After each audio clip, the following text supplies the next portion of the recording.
వరి అనుకుంటా పెడతా ఉన్నాం, 2 పంటలు ఆవి తావి.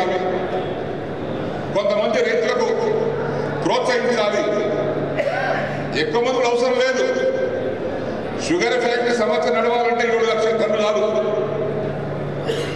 7 లక్షల టన్నులకు 10, 12, 13 వేల ఎకరాలు షుగర్ కేన్ చాలు. మరి రైతు ఏం చేయాలి? 20 టన్నులు పండిస్తా, 30 టన్నులు పండిస్తా, అంతకంటే ఎక్కడ కాదు అంటే ఆ పండించడానికి ఇక్కడ వండుకుంది. మహారాష్ట్ర వెళ్ళినప్పుడు 1 ఎకరానికి రైతు 80 టన్నులు, 90 టన్నులు, 100 టన్నులు. మనం కూడా పక్కనే మహారాష్ట్రకు దూరం లేదు, సాగు పంట విధానాన్ని మనం గ్రహించి రైతు కూడా కనీసం 50 టన్నులకు తక్కువ కాకుండా చెరుకు దిగుబడి తీసుకొస్తేనే రైతు బతుకుతాడు. ఆ రైతు 50 టన్నులు వచ్చే విధంగా అలాంటి వంగడాలను ఎంపిక చేసుకోవాలి, సాగు పద్ధతులను మార్చుకోవాలి, డ్రిప్ ఇరిగేషన్ పెట్టుకోవాలి. నేను అక్కడ పంట కాదు, మనం పండించే పద్ధతిలో ఉంది, మనం వ్యవహరించే తీరులో ఉంది.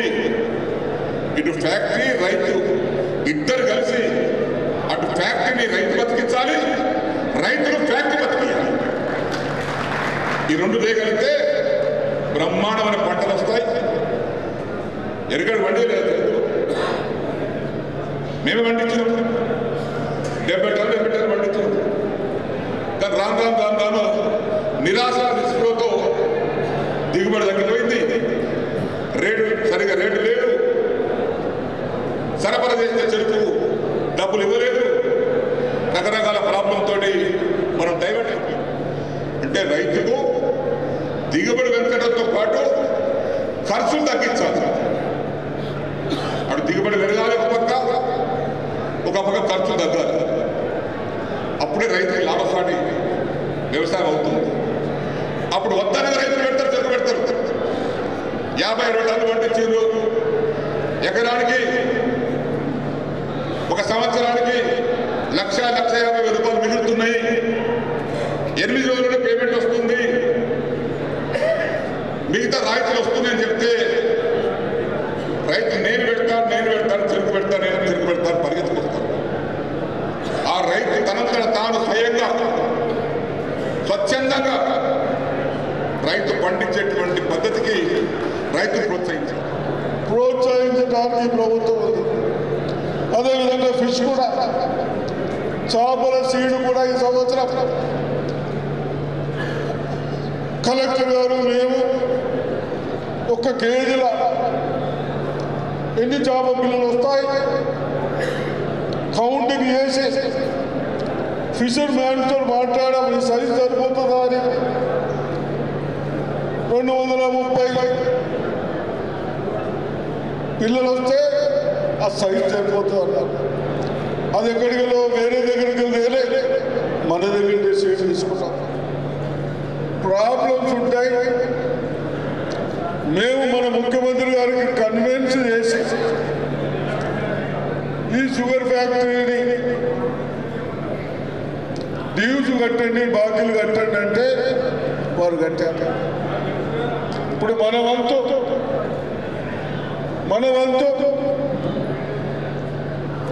షుగర్ కేను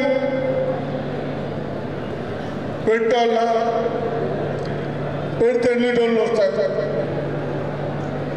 మేము కలెక్టర్ గారు కమిషనర్ మాట్లాడాం. కన్సల్ట్ ఆఫీసర్స్తో మినిమం 50-55 టన్నులు రావాలి, మన తప్పనిసరిగా వస్తాయని చెప్తా ఉన్నారు. మరి మీరు కూడా లక్ష్మారెడ్డి మీరు అందరు పంటలు పండిస్తూ ఉన్నారు. ఇంకా ఇదేం మనకు తెల్లని విద్య కాదు. 15 వరకు మొన్నటి వరకు ఫ్యాక్టరీ బంద్ అయ్యే వరకు మేటిపల్లి కొద్దిగా మెదక్ అది వచ్చుడికి ఏదో ప్రభుత్వం పరము అది అని అవన్నీ ప్రాబ్లమ్స్ వచ్చాయి. కాబట్టి ఇప్పుడు నేను ఎక్కువ చెప్పకుండా సీడ్ కూడా ఇప్పుడు ముందట్లాగా కట్టి వేసి పెట్టేది లేదు. అవే ప్లాంటేషన్ వస్తూ మొలకలు వస్తూ ఉన్నాయి. 2 రూపీస్ 220 రూపీస్కి ఒక మొలక. ఒక ఎకరానికి 550 మొలకలు అవసరం పడతా ఉన్నాయి. 12 కోట్లు సరే 10-12 వేలు విత్తనాలకు అవుతా ఉంది. అదేవిధంగా డ్రిప్ కంటే ఎక్కువ డ్రిప్ అయితే ఎన్నికలు పడితే భయాలు ఉన్నాయి. మన వాళ్ళు మన అగ్రికల్చర్ మినిస్టర్ గారు తుమ్మల గారు వాళ్ళ డిస్టిక్లో కూడా 2 సంవత్సరాలు గన్స్తో 100 మంది ఎకరాలు చెరుకు తోట పండించారు. రైతూరులో 40 ఎకరాలు పెట్టి గన్స్తో స్ప్రేయింగ్ చేస్తున్నా. నేను మొన్ననే 2 డేస్కి కలుస్తాను అయితే చాలా బాగున్నా సార్ అని చెప్పారు. ఇవన్నీ ఆలోచించి మొన్ననే పెడదాం అనుకున్నాము. అనుకోకుండా మన ఎక్స్‌ప్రైమ్ మినిస్టర్ గారు ఇన్సిడెంట్ అయిన తర్వాత నిన్నటి వరకు ఆ 7 డేస్ ఉన్నాయి కాబట్టి ఇవాళ పెట్టుకున్నాం. కాబట్టి ఏదేది లాభాలు డిసీజులకు తట్టుకునేటి డిఫరెంట్ అనుమానాలు ఉంటాయి. అవన్నీ అనుమానాలు రైతులు ముంచులోడు ఎవడు బాగుపడని ఎటుపోవు. కాబట్టి గన్స్ కానీ మనకు విత్తనాలకు సబ్సిడీ కానీ ఇప్పుడు మనం మళ్ళీ నెక్స్ట్ ఇయర్ పెట్టవలసిందే. మీరు ఎందరూ స్పీచ్లు ఇస్తూ ఉన్నారు కానీ ఏడాది 1 ఎకరం కాలంలో అన్ని ప్లాంటేషన్ అయిపోయినాయి. మేము ముందు చెప్పినా చేసేవాళ్ళం. ఇవన్నీ ఒకటి బాగా ఆలోచించి ఇప్పుడైనా నిర్ణయం తీసుకొని ఒక 300-400 ఎకరాలు సీడ్ కొరకు నెక్స్ట్ ఇయర్ కూడా పెట్టి ప్లాంటేషన్ చేస్తారా? మరి అంతకంటే ఇంకా ఎక్కువ ఏదైనా అవకాశం ఉంటే కన్సల్ట్ ఆఫీసర్స్ కానీ మీ రైతులు కానీ మా వేదిక పైన ఉన్నోళ్ళకి చెప్తే తప్పనిసరిగా దాన్ని ఆలోచిస్తాం. సీడ్ పెట్టడానికి సబ్సిడీ తప్పనిసరిగా ఇప్పించడానికి ప్రయత్నం చేద్దాం. మీరు ఒక్కటి ఆలోచించండి దయచేసి. నేను మొన్నటి నుంచి చెప్తా ఉన్నాను అగ్రికల్చర్ ఆఫీసర్స్కు, మీకు కూరగాయలు పండియండి, పందిర్లు ఎకరాన 10 టన్నులు వస్తాయని చెప్తా ఉన్నాం. అది 100% కరెక్ట్. నేను పోయి చూశాను, పండించిన వాళ్ళతో మాట్లాడాను. అందుకొరకే ఆ దగ్గరకు సంసిద్ధంగా ఉన్నారు. ఎందుకంటే మనకి ప్రీవియస్గా ఏదైతే షుగర్ కల్టివేటెడ్ ఏరియా ఉందో ఆ 85 విలేజెస్లో కూడా ఇప్పుడు మోస్ట్లీ మనకి ప్యాడీ కల్టివేషన్ జరుగుతూ ఉంది. సో అందుగురించి మీకు సైంటిస్ట్ కూడా ప్యాడీకి షుగర్ కేన్కి కంపారిజన్ చెప్పుకుంటూ ఈ ఇంటర్ క్రాప్ ఈ క్రాప్స్ చేంజ్ చేయడం వల్ల ఎటువంటి అడ్వాంటేజెస్ ఉంటాయనేది కూడా చెప్పడం జరిగింది.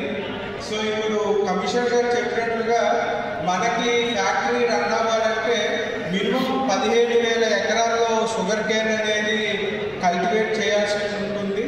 సో 85 విలేజెస్ కూడా ప్రిలిమినరీగా అగ్రికల్చర్ ఆఫీసర్స్, ఇండస్ట్రీస్ డిపార్ట్మెంట్స్ వాళ్ళు కూడా విలేజ్ వైజ్ ఎంతవరకు మనము షుగర్ కేన్ అనేది పండించాలి అనేది కూడా అప్రాక్సిమేట్గా నెంబర్స్ అనేది అరైవ్ అవ్వడం జరిగింది. బట్ మనకేమంటే ఫార్మర్స్ నుంచి ఆ విల్లింగ్నెస్ ఆ విలేజ్ వైజ్ కూడా తీసుకోవడం జరుగుతుంది. సో అదేవిధంగా ఈరోజు ఫార్మర్స్ కూడా షుగర్ కేన్ పండించాలి అంటే ప్రభుత్వం నుంచి ఎటువంటి సహాయాలు అందాలి, అదేవిధంగా ఎటువంటి సబ్సిడీస్ మీద ఏమేమి కావాలనేది కూడా తెలపడం జరిగింది. మరిన్ని వీడియోస్ కోసం ఛానల్ ని సబ్స్క్రైబ్ చేయండి. లేటెస్ట్ అప్డేట్స్ కోసం వాట్సాప్ ఛానల్ ని ఫాలో అవ్వండి. ఆ లింక్ డిస్క్రిప్షన్ లో ఉంది.